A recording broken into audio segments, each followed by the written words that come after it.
Welcome to the Voice of Retail for the week of July 1st, 2019. I'm your host, Michael LeBlanc. This podcast is brought to you in conjunction with Retail Council of Canada.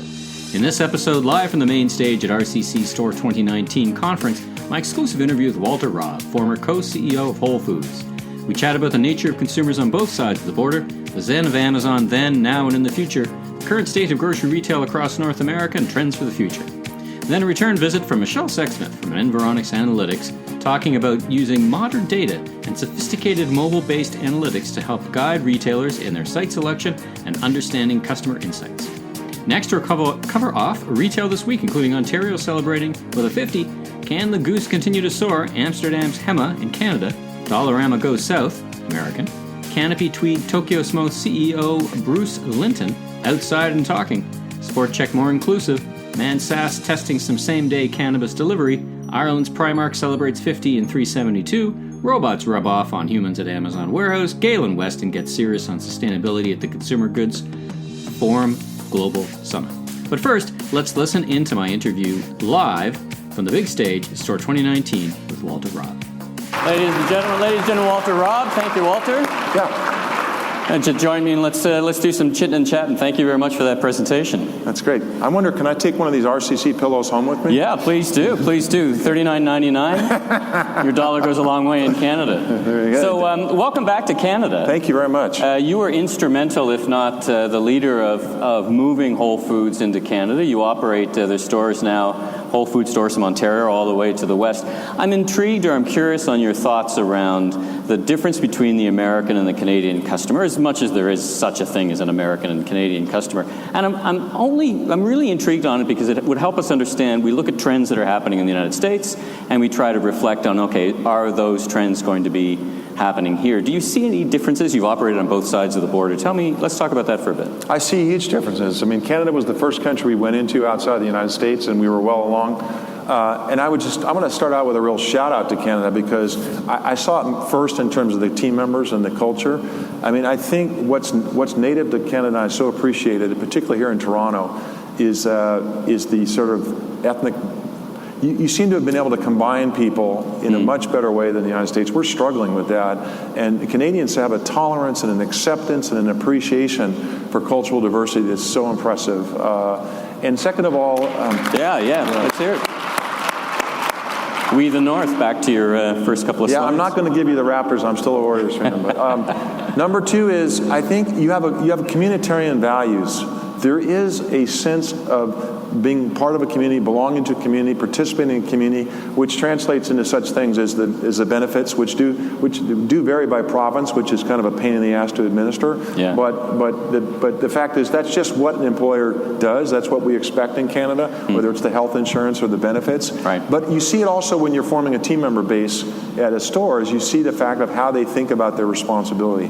I so appreciate the American culture is much more go out there and do it yourself type of thing. Yep. But I do see Canadians tend to be a little more reticent. They tend to be, they tend to stay, they're not braggadocio, they don't talk about themselves, they don't step up and do that. They tend to, and when you run a team member meeting, it's hard to get stuff out of them about how they're feeling about their experience. So I see those differences between the countries. I greatly appreciate Canada. I love coming up here. I've spent a lot of time, in different parts working on the stores, and some we didn't end up building. But I think that, I don't know if those translate to the Canadian customer, but I will say the last thing is you do real estate differently up here. You got to start real estate like 2 centuries before you actually get your site. It's very slow, and there seems to be. But we didn't overbuild, though. You didn't overbuild, and there's only a certain group of retailers that really have a lot to say that, and I think also.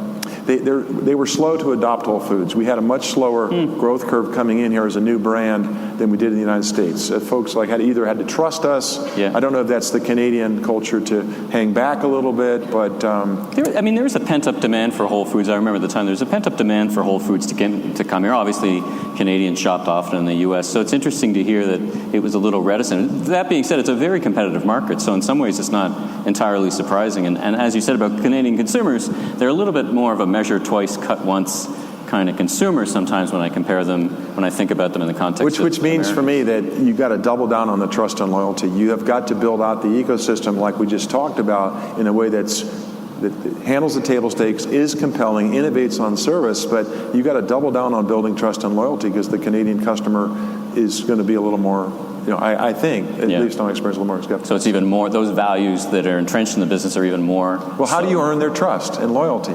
I mean, and do time on task. For retailers, we've always measured comps, right? Comps. I get up, every day I get up at 5:30 and I'm looking, what are the comps?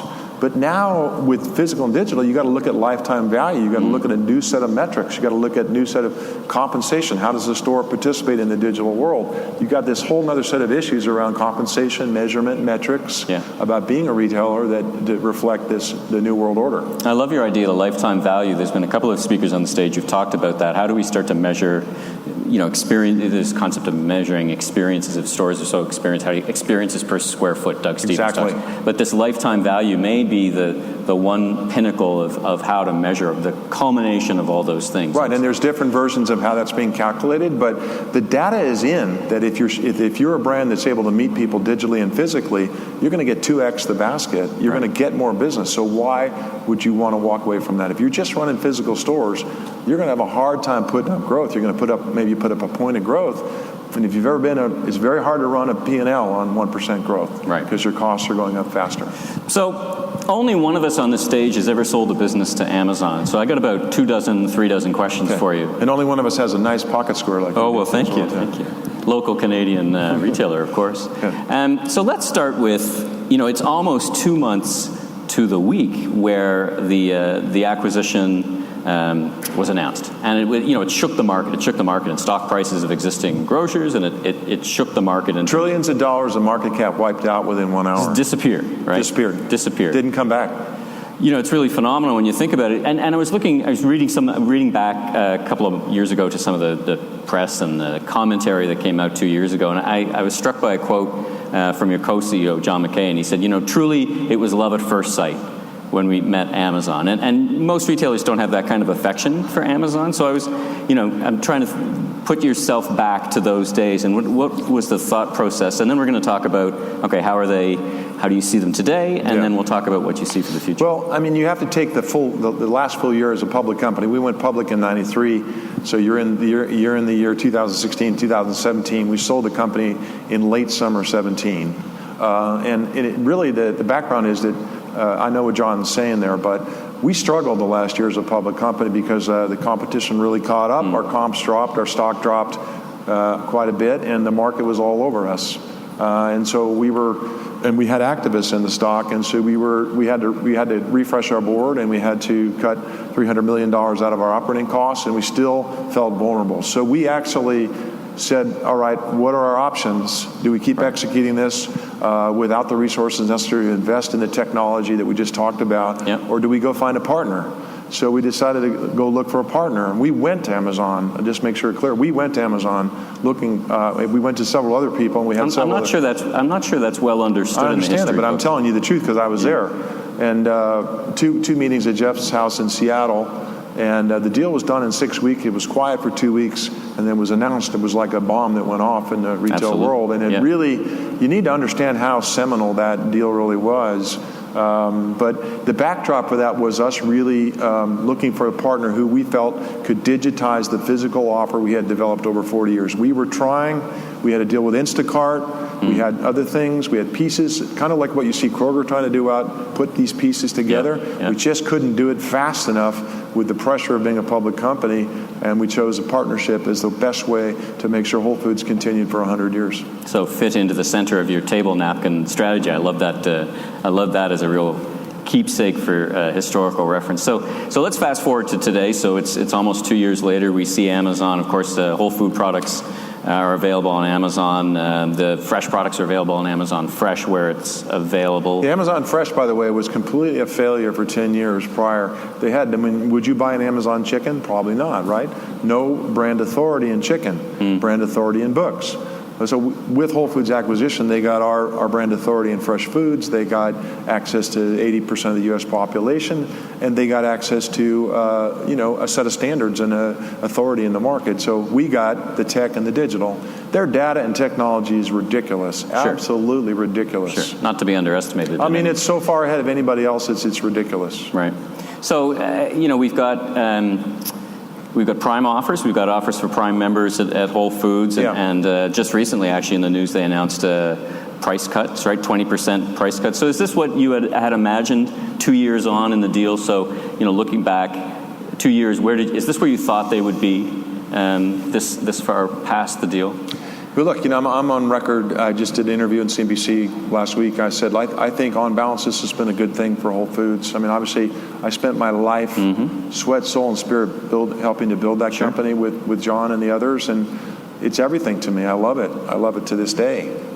It was a tough business decision that had to be made at that juncture, and I think on balance, it's been a good thing for all of our stakeholders.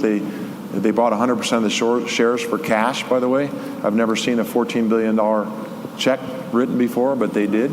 But wow. But our stakeholders got a fair shake, and our Whole Foods standards have continued into the world in terms of the quality of food, and the digital offerings with Prime Now and all that is still to come is happening. And so John and I had lunch a few months ago and talked about it, and if we had done A, if we'd done B, we'd still be an independent public company. But I think on balance, we made the right decision with the set of facts we had at that time. So is it what I imagined? Look, what I know is that the Whole Foods chapter, as I know it, as we built it, is over. That chapter 1. We're in chapter 2 now, which is the digitization and the joining of these two. And I think that's where the market is. And I think I think the cultural question is the deeper question. When you combine companies, there's always two cultures you're combining. That's going to take a little longer. Because it seems to be the cultures on the surface would be very different between the two organizations. I think that's correct. And even that must roll out into the experience of the associates as well, right? Well, it takes time in the integration of leadership principles, values. Whole Foods is a purpose-driven, values-driven organization. Amazon has their own set, but those things it takes time to join those things in building a culture. So let's think about the future, 5-10 years hence of Whole Foods. Amazon's got their Amazon Go stores, kind of a convenience store. It's kind of some whiz-bang technology, pretty impressive for what it is. But by the way, that technology is available to anybody. There's a guy out of Stanford that's created a shipping container store. You pull in the parking lot, you let yourself in. It's the same technology as Amazon Go. 7-Eleven is using that technology in their new stores I showed you. So it's not just their province, although they're going to do, they say, 3,000 of them. Yeah, and they're going to build. Somebody says 3,000 because it's hard to find Amazon saying 3,000. It is written that they're going to open 3,000. I'm also interested in your thoughts. Amazon announced in the Wall Street Journal, or the Wall Street Journal announced that they were going to open up grocery stores, and I was a little struck by that. Didn't they already buy a grocery store? So they bought Whole Foods, but we're not the grocery store for everybody. We probably not serve more than 25% of the population for whatever the reasons, and that was never our aim to be all things to all people.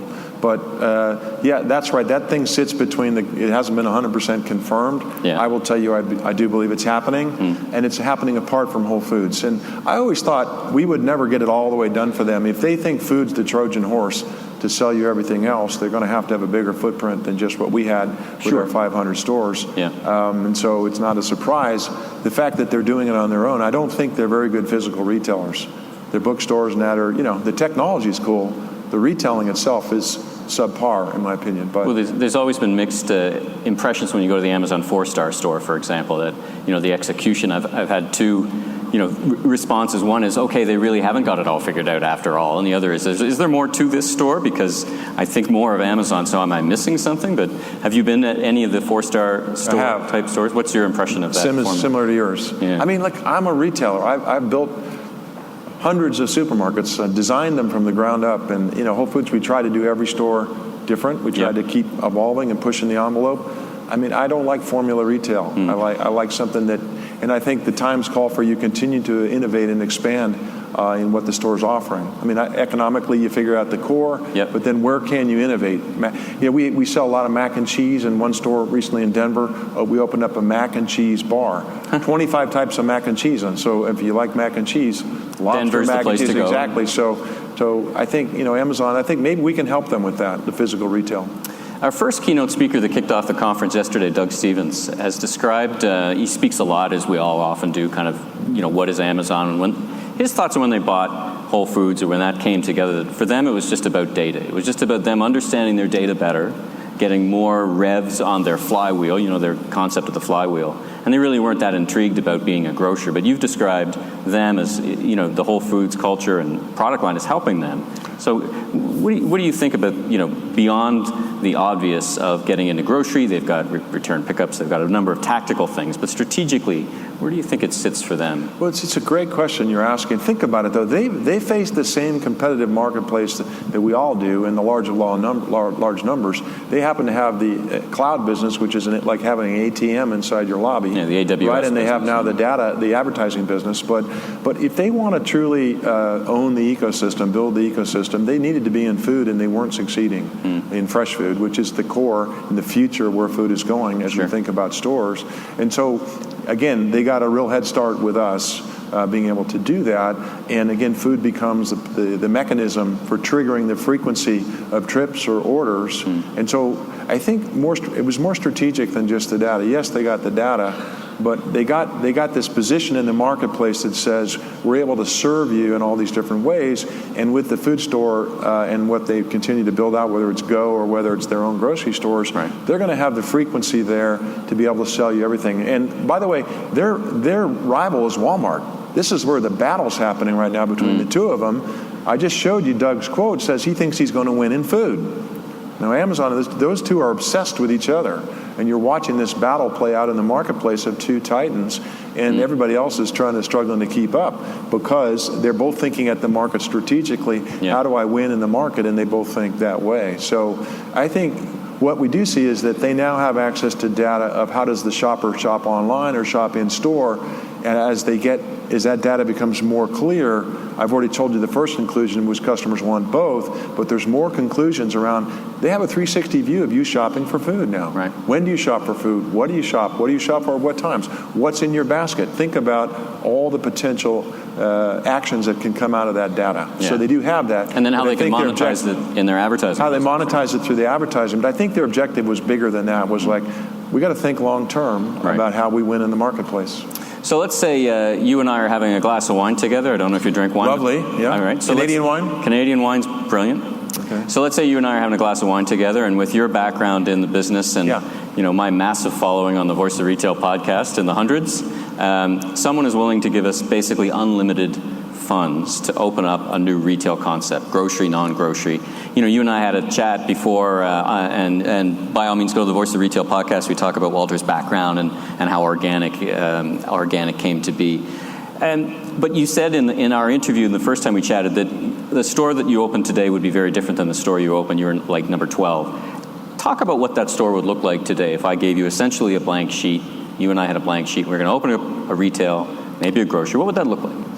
Yeah, well, I mean, I think I wouldn't. I started my first store in 1978. It was 1,000 square feet, and I did it on $10,000 budget. And I don't think you can do a single. You can do a one-off store if you do something like what Chip and Joanna Gaines called Magnolia in Waco, Texas. This is a brilliant thing. They used to have a show on TV, and they built out this whole retail empire based on a single store. If you had a concept like that, you could go to market and build out. If you gave me the dough and I was going to go, I'd want to be able to have enough resources to build the integrated thing right from the start. So the experience would be we'd be serving you digitally, physically, and everything in between. But it would be around a series of food experiences. I think really we're seeing this tremendous migration to prepared foods and meals. The meal kit thing hasn't really worked out, but when you integrate with physical stores, it works nicely.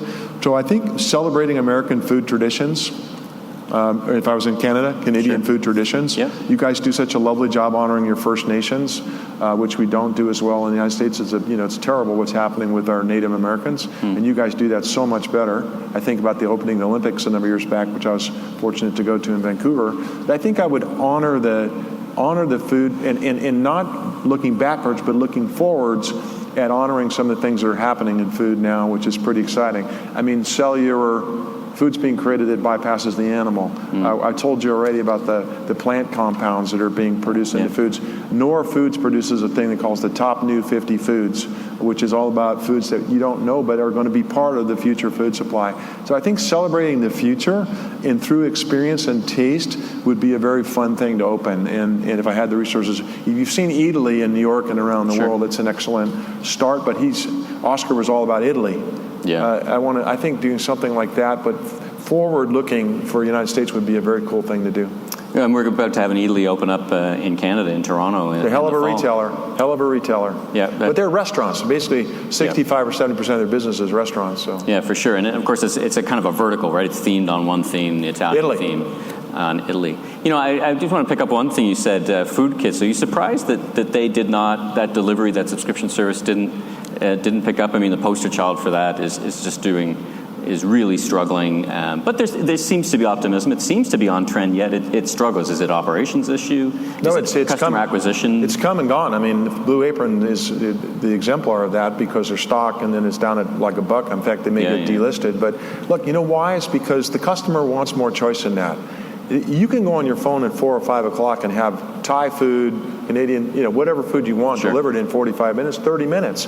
Why would you commit yourself to 3 meals and a regimen, whether it comes prepared or whether it comes already, the ingredients for cook, doesn't really matter. It's too inflexible. There's too much packaging, and the business model doesn't really work, right? So the rise of the Uber Eats and the DoorDashes have basically undercut the business ration. That, and also meal kits work as an idea in a physical store. Why? Albertsons bought a number 4 player called Plated and end capped the meal kits when you walk in the store. That works because you don't have to ship it.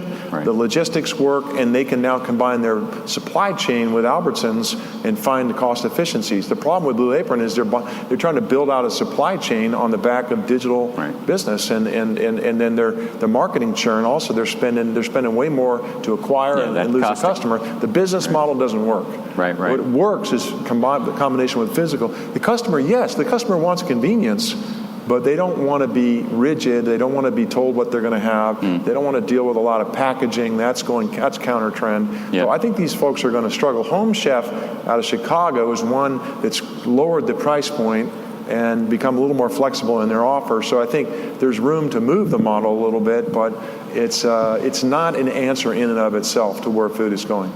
In the last couple of minutes we have left, last question, I wanted to get your thoughts. Not only do we have retailers in the audience, but we also have suppliers and vendors who sell retailers products of all kinds, grocery products. What's your advice to how to do business today with the modern retailer? What advice would you give to the folks in the audience who are looking to partner with and launch products and do all these things? What would you share with them?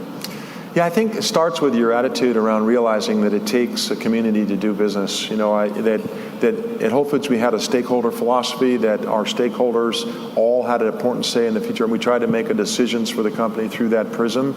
You can't be successful without working with each other, appreciating one another. You can go a lot faster if you'll do that and take that into account. I give you an example. Target bought Shipt out of Atlanta to do their fulfillment, and they kept Shipt separate, and Shipt is actually shipping to their competitors. So this idea of radical collaboration. The fact is, we need new models to be successful. We need to build out integration. We need to build out ecosystems. We need to collaborate in ways we haven't. We need to maybe even collaborate with our competitors in some areas in order to be successful. The speed of the market is such, those sorts of qualities are now required. And so I would say it takes a village to build a successful company today, whether you're coming from the brand side or the retail side. And I see the brands trying to invest heavily and build their direct connection to the customer through these channel and bypass retail. I see retailers retailers wanting brands to invest more in their programs. The fact is, we have to do both to build a successful company today. Well, Walter, you've been very generous with your time. It's been such a treat to chat with you and get both the historical background, your insights, and your view on Ford. So everyone, Walter Robb. Thank you very much.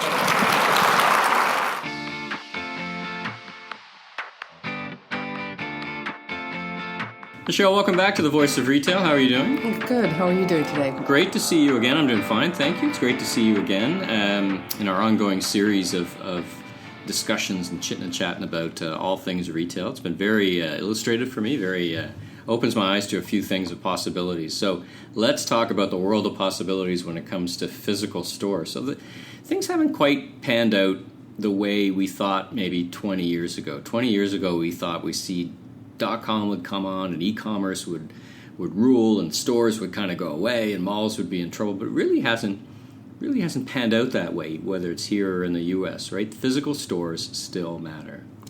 They certainly do. I mean, there's more than 80% of sales that happen in the physical channel, in that bricks and mortar environment. So it's important for consumers to have that full brand experience that they get within the stores. We've seen retail evolving and becoming more experiential as part of that trend line overall.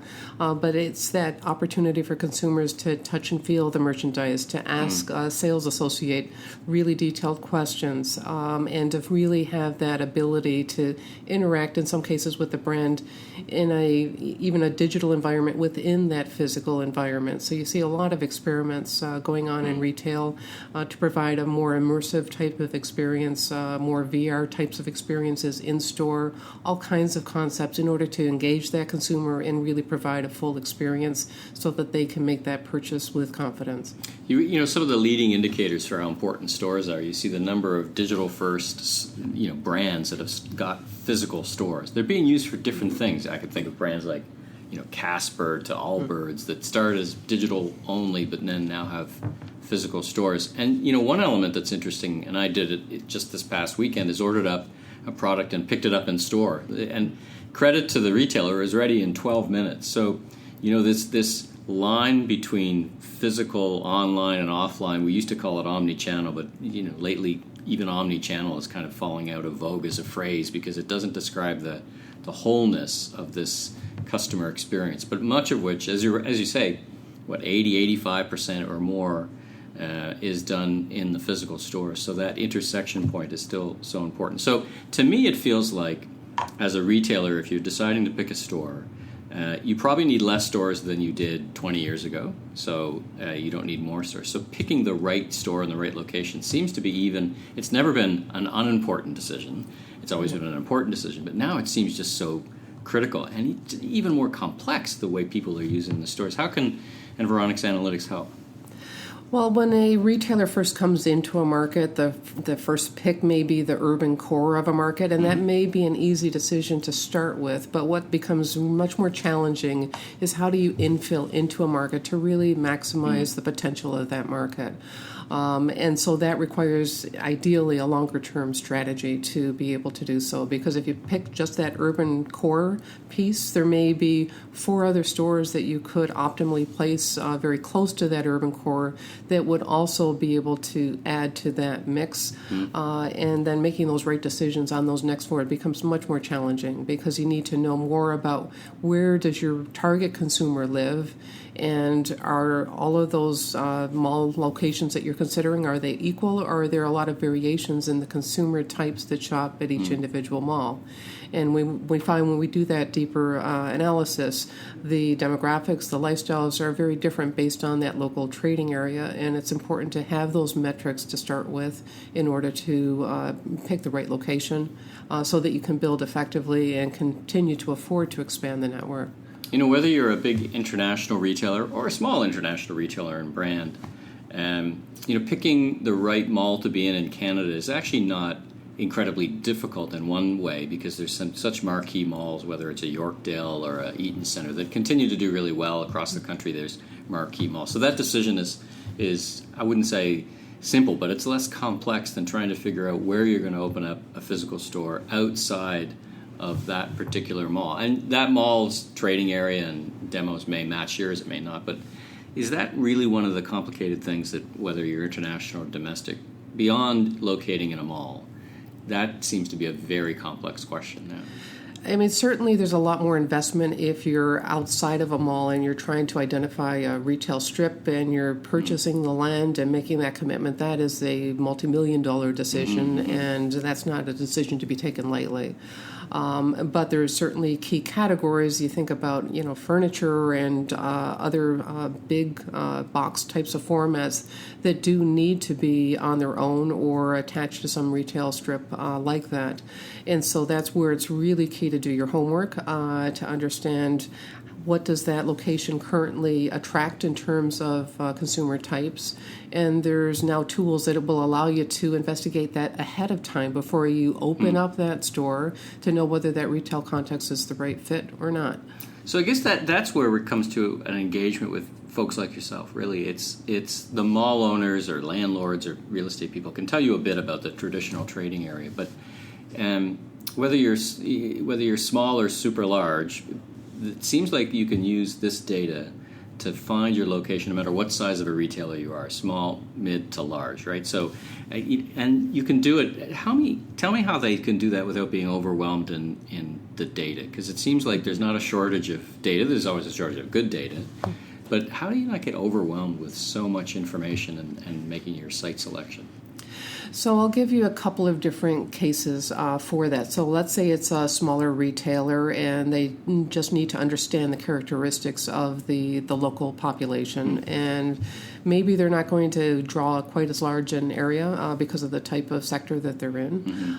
So they really better be spot on in terms of where they locate, close to what they think their clientele is, right? Exactly. That's the ideal situation. So that can be readily confirmed by saying, let's look at a 10-minute drive time around this specific site and see who lives in proximity. And they can get the demographics, the lifestyle, the expenditure data from us to help with understanding that total market potential and whether it's the right fit for their business.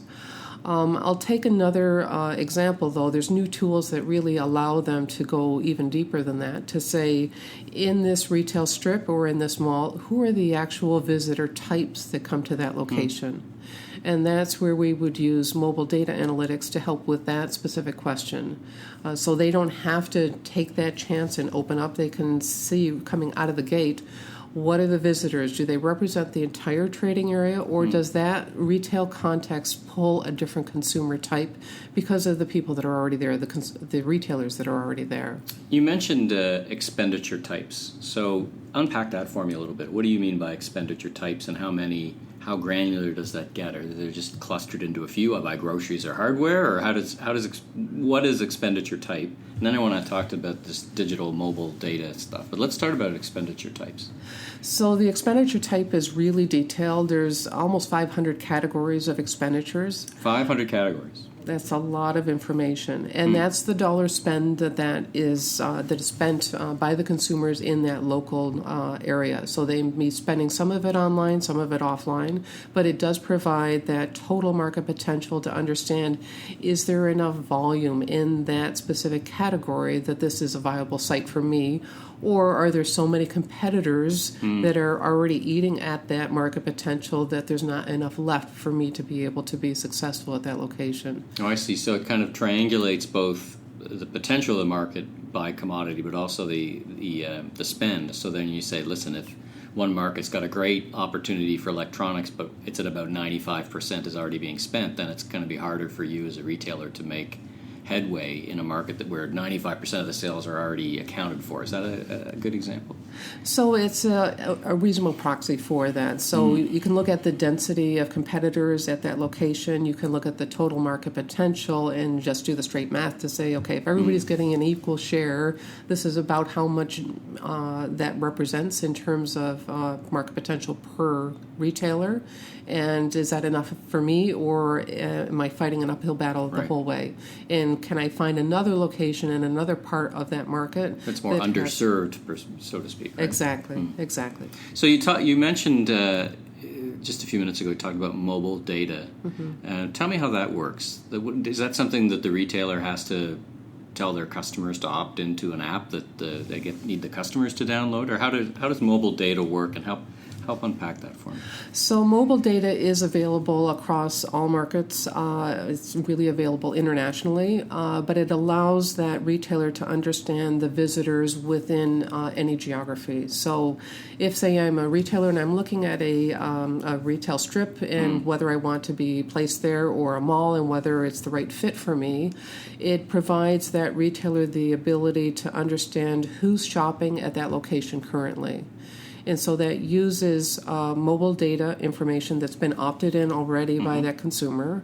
Some kind of multitude of different apps that are already on their phones. Got nothing to do with an app they have to download. So that data already exists. It already exists. But it's compliant with any privacy, so they don't have to worry about that, right? It's all what would you call it, hashed out, I think? It's a hashed ID, so it's not specific to that individual, but it does allow that retailer to see the visitor types that are already coming to that retail context. And you would know that because, from our prior conversations, people, wherever they go in the evening or kind of cluster around, you could say, well, they probably are in this particular segment, so that's who is most likely or who is already coming to that location. Is that it? Yes. So what the information provides is the consumer was in this shopping area, and the evening locations for those consumers are scattered in these specific neighborhoods.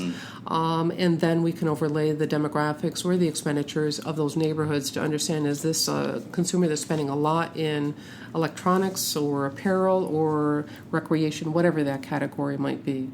So if we triangulate this to trying to choose your location, you've now got a little bit of sense of the size of the market, the segments of the market. What are you seeing retailers doing to use this data effectively? Because it's a lot of data. Is this the purview of just the large retailers, or is it something that even small 1, 2, 3 store locations can use? Even small retailers can use this type of information. So any retailer that's wanting to expand can compare, say, 2 locations to say, what are the visitors look like at this location versus the other location that I'm thinking about for my lease? Are they the right consumer type that would appeal to my product category? And then make that decision based on the type of consumer and then the total market potential. So they've got those 2 key elements in order to reduce the risk in that expansion. Now, we know the other 15% of retail, so to speak, 10-15% is online.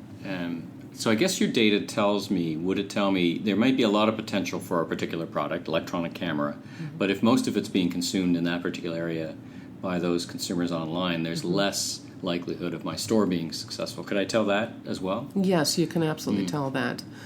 So it would be the category. A lot of spending in electronics is already online, so you need to also maybe dampen that estimate in order to account for the amount that's already has shifted into that category. And when retailers think about this, I guess another way to use that is retailers think about buy online and pick up in store. So there's still that potential to drive traffic from a very active group of online shoppers, right? I guess that's where one of those elements of the marketing mix that retailers can use to drive people into the store and be successful is by offering some kind of quick pick up in store.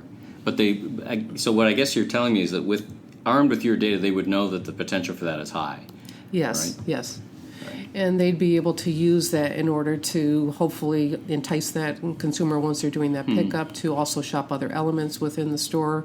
And certainly they would be exposed to that store experience even in a short visit. So that might help to create that return visit specifically focused around that bricks and mortar channel. Now, in our prior discussions, I've kind of asked you the same question a couple of different ways, but I'm going to ask it to you again in the context of this discussion. Is you've been working at this for a long time, such great expertise. Is there anything that surprises you or has changed over the course of time in how retailers are thinking about choosing their site selections? Clearly there's better data and it feels like it's more accessible. Is any feedback you're getting from retailers, questions that are surprising you, or just, are retailers really starting to come along and think about data in these new and interesting ways?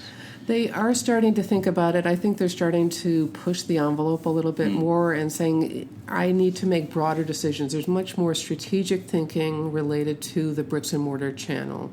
So very often it's more of a concept of strategically we want to investigate completely different elements, like maybe the pricing. Instead of doing high-low pricing, moving to everyday low pricing, or we just want to have a very consistent pricing across all the stores all the time. And starting to be able to do those types of pilot tests to look at the effects of those changes over time, and using these types of data sources to be able to fill out that picture for them. Interesting. And then I guess that would apply to new formats and new ideas things around physical store layouts and types of layouts and the things they do with them, right? All of those elements. So it becomes a case where they can really take a few key steps in a direction, correct if they need to based on the information, and they've now got the data that allow them to quickly make a decision within a few months, because that mobile data helps to understand those casual consumers, those casual shoppers, and is it moving the needle in the direction that they want, or is it shifted to a different direction and they need to do a regroup and modify in some way? How fresh or real time is that mobile data? Is it, just one of the things you said is, it doesn't take long to figure out the data. I mean, it used to be months and months you do a survey and figure out and get people to participate. It feels like this mobile data can be much more fast and much more nimble. It can be. It's very close to near time. It would be the right, I think, definition is within a week of whatever period of time. So there's 2 years of information that can be readily analyzed for any time frame within that. So we think about things like seasonality and how does that change with the product mix through the course of a year. Things like special events like, back to school, Christmas times, all those kinds of elements that bring shoppers out on a more consistent sort of basis or at a higher frequent level. Sure. So it does provide a lot of ability to understand things like who's shopping midweek, who shops weekends, who shopped my promotion. It goes on and on. It must be fun in your chair, because imagine over the course of our careers, it's like, well, I'll tell you in a couple of months how it worked out. And now you're in the enviable position of picking up that phone and saying, well, like a week later, I can tell you directionally a few things that it used to take us as an industry a couple of months to figure out, right? Yeah, absolutely. It's just fascinating the extent of the questions and how once a retailer starts to understand that as a data source, then the questions keep coming and coming, and they just get wider and wider. In your line of work, one question leads to 5, right? It does tend to do that. Well, listen, thanks for joining me today on The Voice of Retail. If retailers want to get in touch with you or Environics Analytics, what's the best way they can reach out and learn more about how the location-based and segmentation and all that fancy stuff works to make better decisions? Our website is www.environicsanalytics.com, or they can just pick up the phone and ask for me, 416-969-2760. Well, fantastic. There you have it. Well, thanks again for enlightening us and continuing to make retailers smarter in the decisions they make. Thanks, Michael. Have a great day. You too. Special thanks to Walter Robb for generously giving me the thumbs up to put our interview on the Voice of Retail podcast, and Layla at CAA for helping me pull this episode together. Michele, of course, for being my special guest. Now, let's hit the highlights from retail this week. E-newsletter, biggest retail weekly in Canada. You can subscribe on retailcouncil.org for free, kind of the companion piece to this podcast as we kind of look at some of the most interesting stories in media for the week. So it was I wouldn't describe it as an action-packed week, but in some ways it was a very interesting week in retail. Kind of the July 1st Canada Day, and then a little quieter as we head into July 4th for our American friends. But still some great and interesting news stories. So, right off the top, great news, I guess, in Ontario, as they announced a couple things. First of all, they're going to free up another 50 licenses, probably a little sooner than had they had prior intended to do, which was going to be the end of the year. And importantly, they're going to put more of a means test behind the criteria. So, versus this randomness of the lottery that really didn't work all that well. I mean, we had many stores, I think 7, that never actually ever opened, defaulted on their $50,000 and never opened. So it didn't really help the market, grow. And but now Ontario is stepping up and releasing 50 licenses. So there's a good article on that and a good video on that from BNN. So check that out. It's a good exploration of the issue.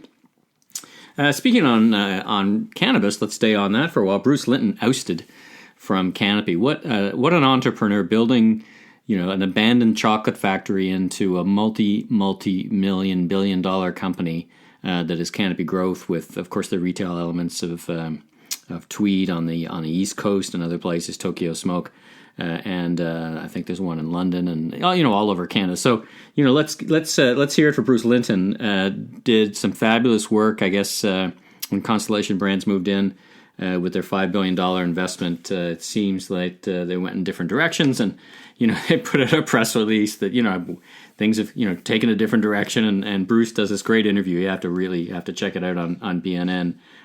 All kudos to him. And he says, no, I was fired. I just found out yesterday.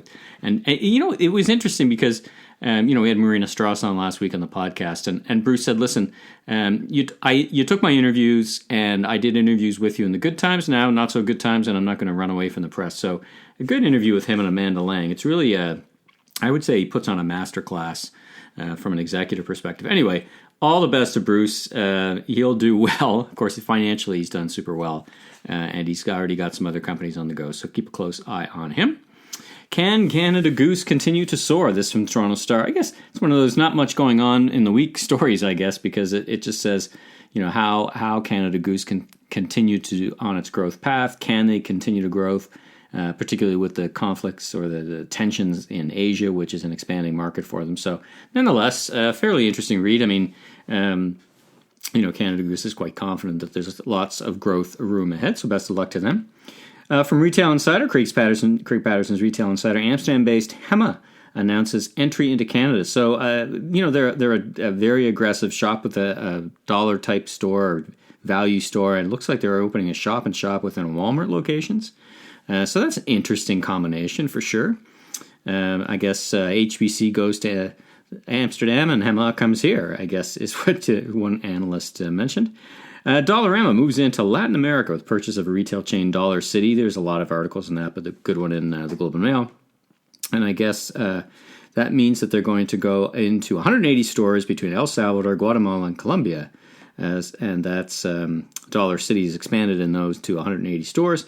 So, Dollarama has such expertise in running that category. So I'm sure they'll do really well for that. And it's a great expansion. You really need to get beyond Canada and the U.S. actually to expand. So congratulations to them. From Strategy Magazine, our friend David Louie, VP Marketing for the brand, talks about a more inclusive approach to sports. Not just your elite athletes, but everyone who wants to get into fitness and health. So he's got a new marketing campaign. You can listen to a great interview I did with David Louie a couple of episodes ago.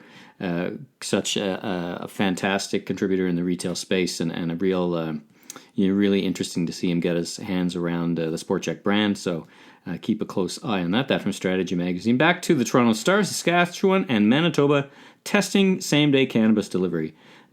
So this is featuring Adam Coates, great commercial chief officer of Westleaf. He appeared at our Retail Cannabis Summit in the spring, and he's also going to be on the stage at Retail West. He's commenting here about a 1 or 2 hour delivery.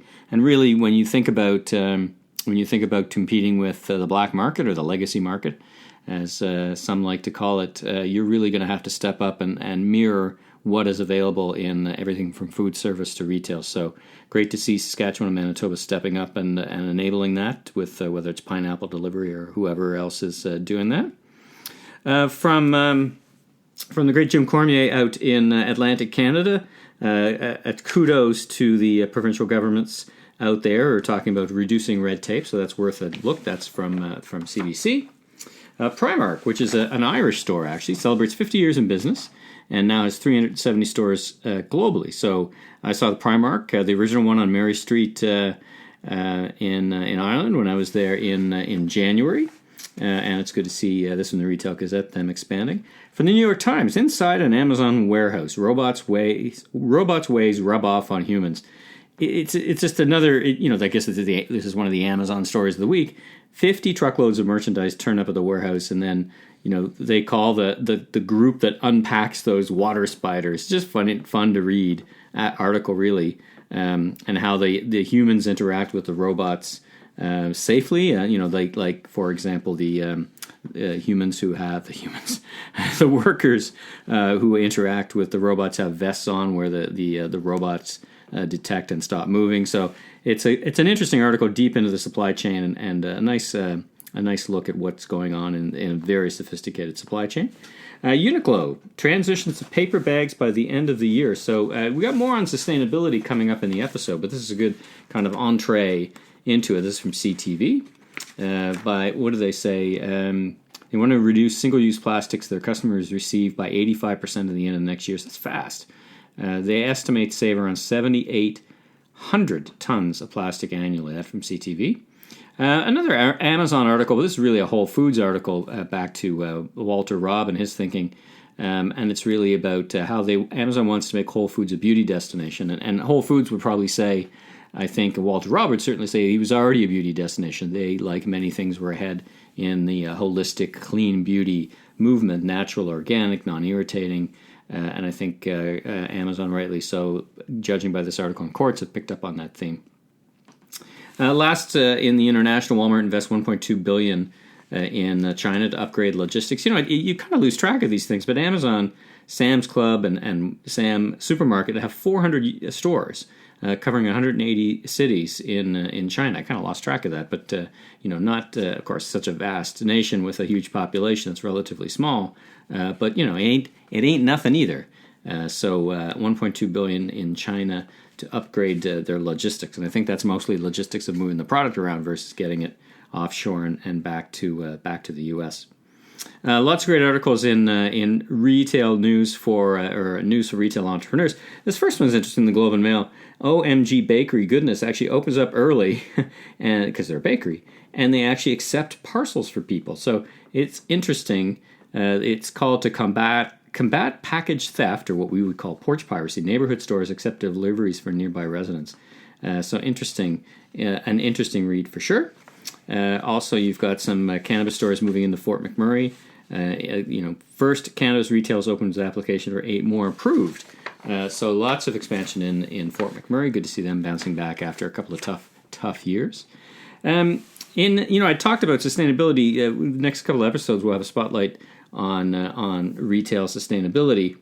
We've got 360 degrees of modern retail economy. That from Canadian Retailer. And then we've got an article. Galen Weston, I just published the last episode, was at in Vancouver at the Consumer Goods Forum Global Summit. And Galen Weston did an excellent presentation, not speaking really as behalf of Loblaw. Sarah Davis, Tina Lee were there on the stage talking about that, but he was really talking about his leadership in the environmental movement, and really he says, listen, we need to really get serious on sustainability. Amongst other messages, we as the industry, grocery industry, and consumer packaged goods need to get serious before governments around the world intercede and force it upon them. So he describes it as probably a challenge that will take us multiple generations to properly bring under control. So a great article that in Canadian Grocer. Retail, The Real Real had a blockbuster IPO. Fantastic growth for them. The Real Real being, is this the Real Real? This is a Steve Dennis article. Is this the new thing? Whether it's ThreadUp or the Real Real, the resale disruptors, is that on trend? And there's another article from CBC that follows on trend. Startup gives women a way to rent the perfect style from someone else's closet. So that's kind of the layering of the network effect. And then interestingly, Rent the Runway lands inside Nordstrom. So Rent the Runway has got a physical drop-off, so you rent your dress and rent whatever you want. Physical drop-off speeds the exchange process for Rent the Runway versus typical return.